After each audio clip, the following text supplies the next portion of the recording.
송은재TV 시작합니다. 이번 주말부터는 설 연휴가 시작이 됩니다.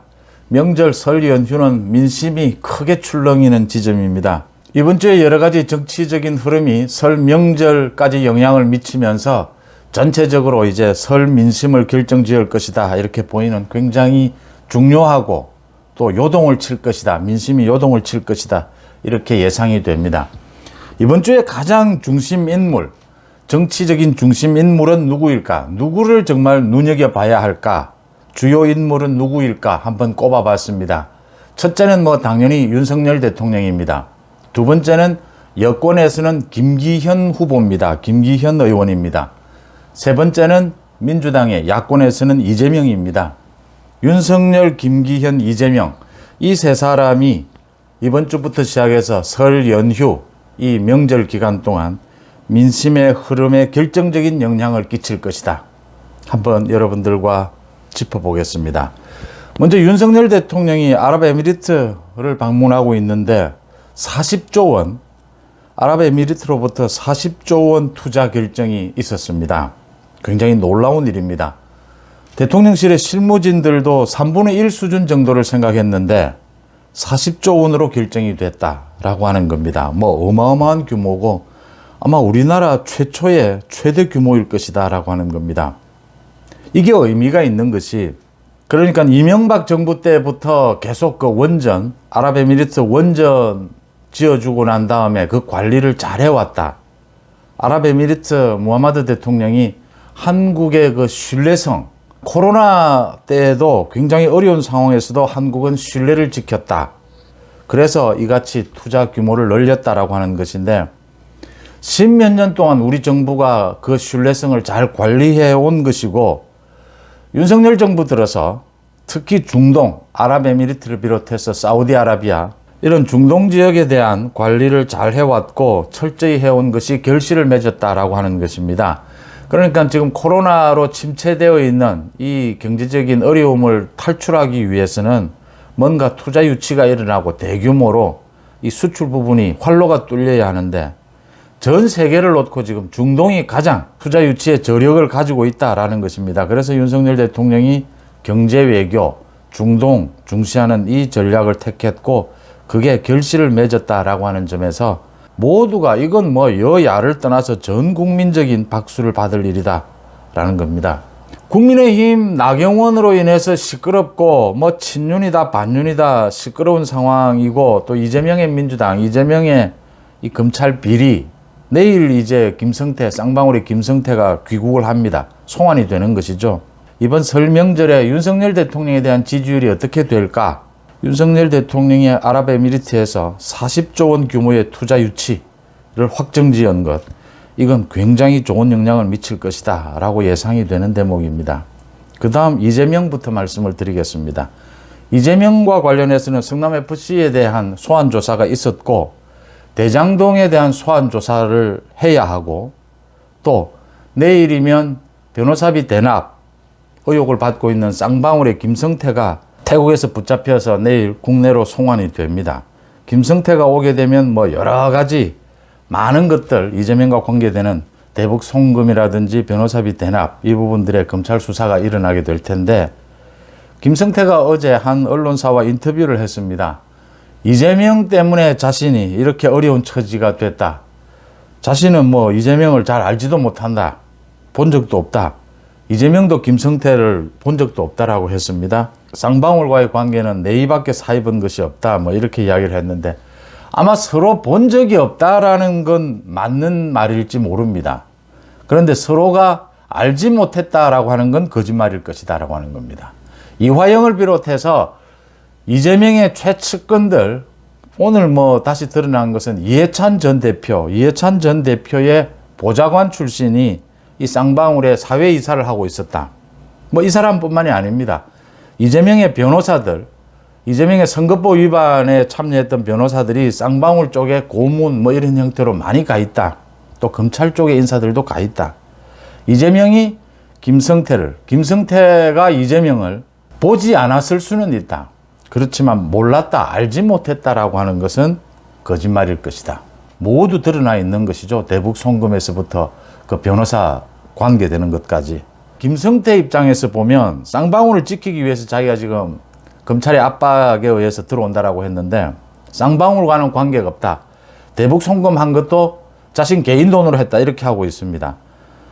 김성태의 가장 큰 혐의는 배임 횡령입니다.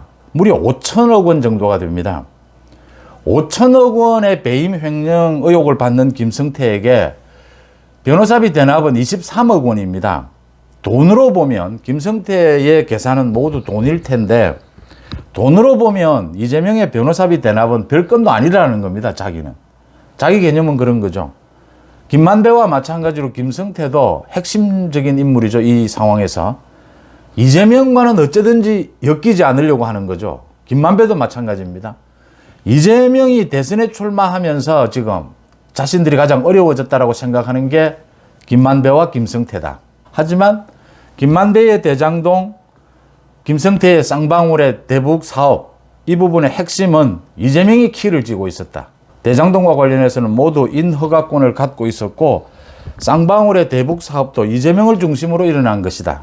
김만배와 마찬가지로 김성태도 이재명과 관련되는 일정 부분을 불게 될 것이다. 그런 각오를 하고 검찰의 압박, 송환에 임했다. 이렇게 예측이 되는 대목입니다. 내일 이제 귀국을 하면 본격적인 검찰의 수사가 일어나게 될 테고 지금 설을 앞두고 이 설 명절에 밥상머리 민심이라고 하고 밥상머리에는 어떤 이야기가 가장 많이 올라가게 될까라는 부분에서 역시 이 이재명을 뺄 수가 없다. 윤석열 대통령이 지금 중동 지역에 가서 큰 외교적, 경제외교 성과를 거둔 부분도 마찬가지고 이 이재명의 부분이 얘기가 될 수밖에 없는데 거기에 이재명이 결정타를 맡게 될 것이다. 김성태의 귀국. 그 다음 성남FC 관련해서 지금 이재명이 소환 조사를 받았습니다. 구속영장을 언제 치느냐입니다. 검찰이 성남FC 단독으로 구속영장을 치느냐, 청구를 하느냐, 아니면 대장동 소환까지를 하고 난 다음에 구속영장을 두 가지를 묶어서 치느냐. 지금 이 부분입니다. 그래서 구속영장 청구가 먼저 일어날 것이냐, 아니면 대장동 관련해서 이재명 소환이 먼저 일어날 것이냐. 이게 이번 주에 가닥이 잡힐 것이다 라고 하는 겁니다. 지금은 성남FC와 대장동을 묶어서 구속영장 청구를 하는 쪽으로 무게가 실리고 있습니다. 그렇다면 이번 주 안으로 대장동 관련해서 이재명 소환, 또 이재명의 검찰 출석하라 라고 하는 소환이 있을 가능성이 매우 높습니다.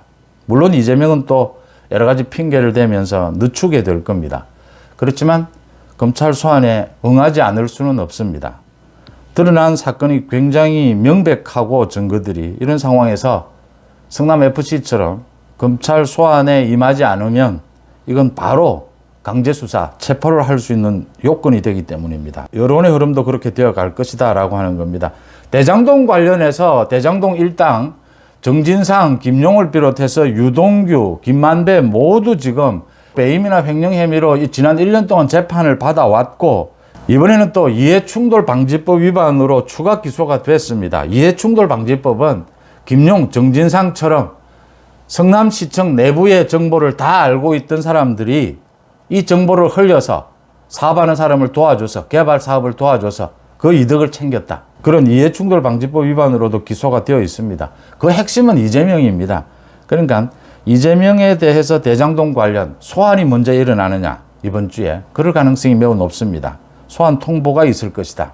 그 다음 오늘부터 법사위가 열립니다. 국회 법사위가 열리는데 민주당 요구로 열리게 됩니다. 한동훈 장관을 상대로 해서 민주당이 아마 집중적인 공격에 나서게 될 텐데 한동훈 장관이 이재명에 대한 이런 각종 수사 부분에 있어서 어떤 입장을 내놓게 될지 아마 민주당이 박살이 나게 될 것이다. 한동훈 장관의 입으로 직접 이야기하는 명료한 이재명의 비리 이 부분에 대해서 정리된 입장, 정부의 입장을 듣게 될 것이다 라고 하는 점입니다. 설 연휴를 앞두고 이런 일들이 벌어지게 되면 이재명으로서는 굉장히 치명타가 될 것이다. 여론 흐름에 결정적인 영향을 미치게 될 것이다. 이렇게 예상이 되는 대목입니다. 다음 국민의힘으로 넘어가 보겠습니다. 국민의힘 시끄럽습니다. 뭐 친윤, 반윤 이야기도 나오고 진박 간별사 이야기도 나오고 제2의 유승민이냐라는 이야기도 나오고 있습니다. 흔히 전당대회를 앞두고 일어나는 일들인데 집권 여당에서 주로 일어나는 일들입니다. 대통령의 뜻이 어디에 있느냐? 뭐 언제나 일어나는 부분입니다. 그러니까 너무 과열돼서는 안 된다. 과열되면 여론에 좋지 않은 영향을 미치게 된다. 제가 여기에서 나경원을 주요 인물로 꼽을 수도 있는데 김기현을 꼽은 이유는 제가 보기에는 지난 3개월 동안 나경원의 출마가 적정하냐 적정하지 못하냐 이 부분 구도 싸움에서 사실은 더 중요한 나경원보다 더 중요한 사람이 김기현이었다고 판단을 합니다. 김기현의 정치력, 김기현의 지지율 이 부분에 따라서 많은 것들이 공격이 강해지기도 하고 약해지기도 하고 그래서 김기현이 주요 인물이었고 나경원은 어떻게 보면 나경원과 안철수는 어떻게 보면 좀 종속 변수였다. 그래서 김기현을 제가 주 인물로 꼽은 겁니다. 그러니까 소위 장제원을 비롯해서 그 친윤 의원들이 김기현, 김장연대라고 하죠. 김기현을 밀었는데 그러면서도 많은 사람들이 반신반의한 것은 김기현의 지지율이 과연 예상한 대로 이렇게 지지하는 대로 올라갈 수 있을 것이냐. 지금 조직의 힘이죠. 김기현의 인지도도 좀 낮은 편인데 김기현이 조직력이라면 나경원, 안철수는 이제 대중적 인기, 인지도죠. 이 싸움인데 될 것이냐라는 부분이 굉장히 의심이 있었고 그래서 나경원에 대해서 지금 공직을 맡고 있는데 출마를 하고 정치적인 행위를 하고 다니는 것이 맞느냐라는 비판을 하면서도 이 수위 조절이 있었던 겁니다. 김기현이냐 나경원이냐 안철수냐 모두 뭐 범친윤으로 볼 수 있었던 장면이었는데 그래서 여러 가지가 검토가 되는 부분이었는데 놀랍게도 김기현이 지금 최근 들어서 지지율이 굉장히 폭등하고 있는 양상을 보여준 겁니다.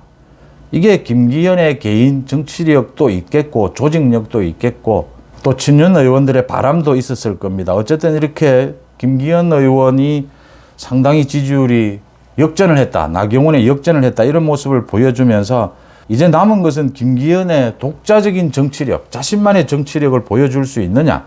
그 부분이 보여준다면 나경원의 출마 여부는 나경원 출마를 가지고 지금 뭐 압박을 하느냐 이렇게 싸움이 일어나고 있는데 그런 부분들은 뭐 언제나 어느 정도는 있을 수 있는데 이것 가지고 굳이 이렇게까지 싸울 필요가 있느냐라고 하는 겁니다. 이제는 나경원 출마를 갖고 싸우는 부분은 정진석 위원장이 어제 한 말처럼 불필요하게 대통령을 공격하지 마라. 대통령을 공격하는 것을 이용해서 자신의 지지율을 높이려고 하는 이런 것을 하지 마라.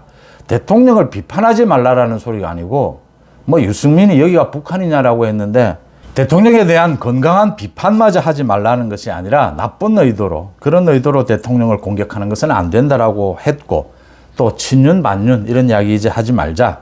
화합의 장으로 만들자라고 한 만큼 이 부분에 있어서 나경원이 분명히 잘못했고 실수한 부분이 있습니다. 또 그 해법도 제대로 찾지를 못했습니다. 나경원은 계속해서 이게 뭐 민간직 아니냐, 비상근직 아니냐 이 부분을 강조를 하는데 어쨌든 이 저출산 부분으로 인해서 자신이 차량 기사 제공도 받았고 또 뭐 월 600만 원이라죠. 이 수당도 받았고 이 기후대사직과 저출산 부분을 갖고 있는 상황에서 3개월 동안 자신의 정치력으로 풀어내지를 못한 겁니다. 그래서 굉장히 나쁜 상황으로 만들어진 이 정치적 책임은 나경원이 져야 하고 뭐 그래도 꼭 출마하겠다면 나경원은 이제 여론조사 흐름을 보고 결정을 하게 될 것인데 나경원이 뭐 출마하는 것을 이래라 저래라 뭐 할 필요는 없다. 또 뭐 일부 현역 의원들이 그게 적정하냐 공격하는 것은 뭐 서로 공격 방어를 할 수 있는 부분이다. 수위를 좀 조절해야 할 필요가 있다. 국민들에게는 이게 안 좋게 보인다. 당내 싸움인데 좀 너무 심하다라는 소리를 들을 수 있다라고 하는 겁니다. 그런 차원에서 지금 김기현과 나경원, 안철수를 바라본다면 김기현이 이제는 소위 장제원을 비롯해서 김장연대를 벗어나야 합니다. 김기현의 정치력을 이제는 보여줘야 한다. 어제 김기현이 저녁에 서울시장인 오세훈 시장과 만났습니다. 오세훈 시장이 어제는 김기현을 만났고 오늘은 나경원과 만나고 내일은 안철수와 만난다라고 합니다. 어제 만나고 난 다음에 김기현이 연포탕을 끓이겠다라고 했습니다. 연대와 포용을 하겠다. 그러면서도 나경원이 정치인의 책임은 상황에 따라 있다 없어지는 게 아니다. 책임 있는 정치인으로서의 결정을 해야 한다라고 슬쩍 압박도 했습니다. 이제 김기현이 최소한 나경원과 뭐 양강구도든지 여론조사에서 당원들의 지지 부분에서 나경원을 앞섰다고 보이는 만큼 김기현이 장제원을 비롯한 김장연대와는 좀 거리를 둘 필요가 있습니다. 그러니까 친윤 의원들 장제원을 비롯해서 나경원을 공격하더라도 김기현은 연포탕 좋습니다. 연대와 포용. 나경원에 대해서도 슬쩍 견제구를 날렸는데 이럴 필요 없습니다. 오히려 좀 더 나아가서 나경원이 많은 문제가 있었지만 지난 3개월 동안 출마를 막지는 마라. 나경원이 출마해도 얼마든지 제압할 수 있다. 그 부분에서 이제 김기현의 정치적 리더십이 나와야 한다. 더 나아가서 나경원을 공격하는 친윤 의원들에게 자제하라라는 말까지를 할 수 있어야 합니다. 연포탕으로 방향을 잡은 것은 일단 잘한 일이다. 그건 방향을 잘 잡은 것이다. 이제 뭐 나경원이 뭐 출마를 하든 출마를 하지 않든 나경원이 법적으로 출마할 수 있습니다. 정치적으로 이제 책임을 져야 된다라고 하는 부분이고 출마 과정에서 행태가 잘못됐다라고 하는 것이고 임명권자인 윤석열 대통령을 그렇게 들이받는 그게 맞느냐 집권 여당에서 그 부분에 대한 이야기입니다. 김기현은 이제 거리를 좀 둘 필요가 있다. 또 장제원을 비롯해서도 너무 이제 뭐 쏟아 놓을 만큼 쏟아 놓았던데 좀 수위를 낮출 필요가 있다. 그러면 나경원도 고민하게 될 것이다 라고 하는 부분입니다. 나경원이 굉장히 어려운 상황으로 몰리고 있다. 여론조사가 이제 곧 나오게 될 텐데 많은 여론조사가 뒤따라서 리얼미터에 이어서 나오게 될 텐데 나경원의 마지막 결정에 영향을 미치게 될 것이다 이렇게 보입니다. 나경원 입장으로서 자기가 이길 수 있는 길이 보이지 않는다면 마지막 뭐 90% 출마로 결심이 됐다 하더라도 선뜻 출사표를 던지기는 힘들 것이다 이렇게 보입니다. 굉장히 중요한 인물 중에 한 사람이 안철수입니다. 지금 안철수가 나경원과 손을 잡느냐 김기현과 손을 잡느냐. 지금은 김기현과 대립각을 세우고 아주 뭐 격렬하게 대립각을 세우고 있습니다. 나경원 편을 소위 들고 있습니다. 나경원 출마를 방해하지 마라. 뒤에서 백태클을 하지 마라. 어제도 나경원과 연대하자. 뭐 이런 많은 이야기들을 하고 있습니다. 그러니까 이번 당헌 당규 개정에서 마지막 결선 투표가 있기 때문에 이 자신의 목표를 어디에 잡느냐에 따라서 지금 전략이 달라질 수밖에 없습니다. 안철수 생각은 결국 김기현과 안철수가 붙지 않겠느냐. 마지막 결선 투표에서. 그렇다면 같은 수도권 경쟁력이 있는 나경원과 연대를 하는 것이 훨씬 이길 것이다. 또 지금 현역 의원들은 거의 대부분이 김기현으로 쏠려 있는 이 마당에 현역 의원들의 지지를 거의 받지 못하는 나경원, 안철수가 연대해야 안철수 입장에서는 김기현의 저 상승세를 좀 제압할 수 있다. 이런 여러 가지 계산일 겁니다. 뭐 충분히 그런 계산을 할 수가 있습니다. 그런데 이제 여론조사 결과가 나오게 되면 많은 것들이 좀 드러나지 않을까 이렇게 보입니다. 김기현, 나경원이 양강구도를 형성하게 되고 그 뒤에 상당히 뒤처져서 안철수가 따르게 되고 유승민이 따르게 되는 이런 구도가 된다면 안철수가 나경원과의 연대만으로 가져가는 게 이 뭐 연대와 견제는 언제나 뭐 시시각각 바뀔 수도 있습니다. 또 연대와 경쟁이 함께 갈 수도 있습니다. 뭐 함께 간다는 게 정답이겠죠. 어느 쪽에 이제 무게를 싣느냐라고 하는 부분인데 김기현과의 관계 설정을 좀 다시 해볼 필요가 있다라고 하는 겁니다. 안철수 입장에서는. 안철수는 지금 자신이 친윤의 소위 대표 주자가 되고 싶어 해야 하고 그쪽으로 가야 합니다. 그런데 김기현과 그렇게 대립각을 세우는 것이 그 자기가 가고자 하는 그 노선에 맞겠느냐. 안철수가 친윤, 뭐 대표적인 윤석열 정부의 연대 보증인이다라고 하는 부분이 있고 또 한 가지는 안철수가 자신이 생각하는 것처럼 나경원을 그렇게 빠른 시일 내에 쉽게 나경원이 출마하지 않는다라고 지금 보고 또 출마하더라도 나경원을 포용할 수 있다. 나경원을 주저앉힐 수 있다. 지금 이런 계산인데 나경원이 그렇게 쉽게 주저앉아지겠느냐라는 겁니다. 오히려 나경원이 안철수를 더 주저앉힐 수도 있는 상황이 올 수도 있다. 지금 김기현을 두고 나경원, 안철수가 지지율이 좀 겹치는 부분이 있을 것이다. 그래서 지금 연대가 계속 거론이 되고 서로가 편을 들어주는 이런 상황이 되고 있는데 그렇지 않는 상황이 발생할 수도 있다. 그 부분도 대비가 필요하다라는 부분을 지적해 놓습니다. 송은재TV 마칩니다. 고맙습니다.